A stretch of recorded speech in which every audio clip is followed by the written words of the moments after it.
Imagine a group of elite Navy SEALs, the most battle-hardened soldiers on the planet, pressing themselves against a crumbling wall in the dark and whispering into their radios with voices that carry a rare tremor of fear.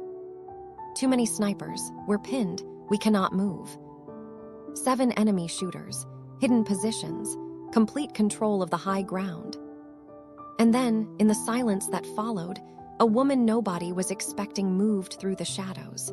One by one, 7 threats became 0, and nobody even knew she was there until it was already over. This is the story of Captain Maya Reyes, and it is one of the most extraordinary stories of quiet courage I have ever come across. Maya grew up in a small town in New Mexico, the daughter of a quiet mechanic and a schoolteacher who always told her the same thing. The loudest person in the room is rarely the strongest. She was not the girl who shouted across playgrounds or demanded attention. She was the girl who noticed things, the way a shadow moved across a field, the way a sound changed when something was wrong, the way silence could speak louder than words. She joined the army at 19, not because she wanted glory, but because she wanted purpose. She trained in reconnaissance, in close-quarters tactics, and eventually earned a placement in one of the most specialized intelligence and direct action support roles available to women in the military at the time.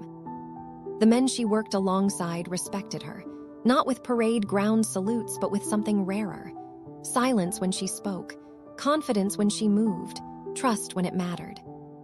But none of that prepared them for the night of October 14th. The mission was supposed to be a reconnaissance extraction. A small SEAL team had gone in to recover a compromised asset in a remote mountainous region. It should have been clean. 2 hours in, 2 hours out. It was not clean. An intelligence failure had placed the team directly in the path of a heavily armed patrol. Within minutes, what was an extraction became a survival situation. The SEALs moved toward a fallback position, an abandoned stone structure at the base of a ridge. But by the time they reached it, the high ground on 3 sides was already occupied. 7 snipers, elevated positions, overlapping fields of fire. Team leader Lieutenant Commander Davis pressed his back to the wall and did a quick count. "We move, we die," he said into the radio. "We stay, we die slower." He paused. "Someone give me options." Maya was 300 meters back, in the support element, listening to every word. She did not say a word. She studied the terrain map she had memorized. She tracked the angles. She measured the distances. And then, very quietly, she set down everything she did not need and picked up only what she did. One of her teammates, Sergeant Harris, looked at her. Maya, what are you doing?" She looked back at him with steady eyes. "Buying them time," she said, and she disappeared into the dark. What happened over the next 47 minutes is, by any account, almost beyond belief.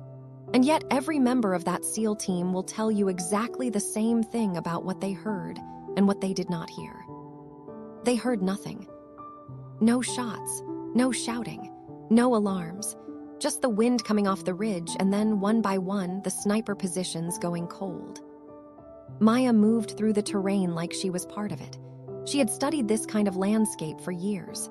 She understood the way sound bounced off stone, the way eyes adjusted to firelight and lost peripheral vision, the way a person in a fixed position grows comfortable and comfortable people make mistakes.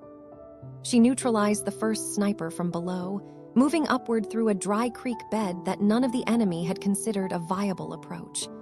The second and third were positioned on a shared ledge, angled away from each other, each assuming the other had the blind spot covered. They did not. Each movement was deliberate. Each action was precise. She did not rush. She did not panic. She breathed. At the 40-minute mark, Lieutenant Commander Davis heard something unexpected in his earpiece. A calm, quiet voice. "High ground is clear. You can move." He looked around the wall. The ridge lines were silent, dark. "Reyes," he said slowly, "what did you just do?" A pause, then, "My job."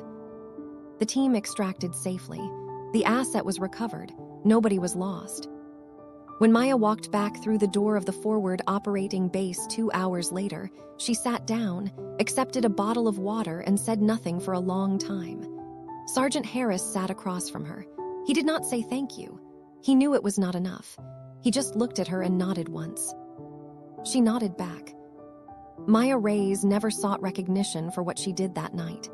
In fact, for years, the details of the mission were classified, and she never spoke about it publicly. But when she finally did, in a small interview given much later in her life, she was asked one question. "What were you thinking when you went out there alone?" And she said this: "I wasn't thinking about being brave. I wasn't thinking about being a hero.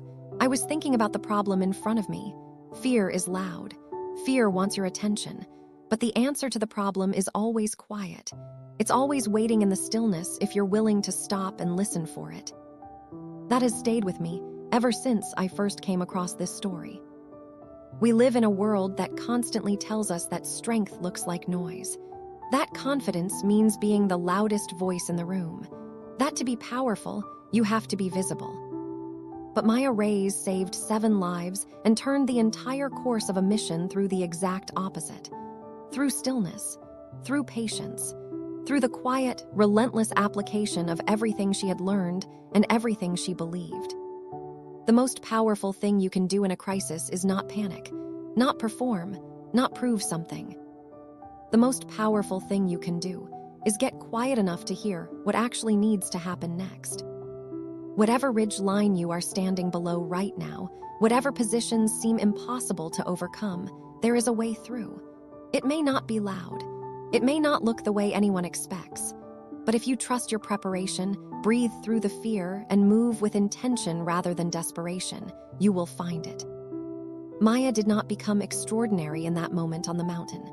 She became extraordinary through every quiet, unglamorous hour of preparation that came before it. The night just revealed what was already there. That is the lesson I want to leave with you today. Your strength is not made in the moment of the crisis. It is revealed there. Build it now in the quiet.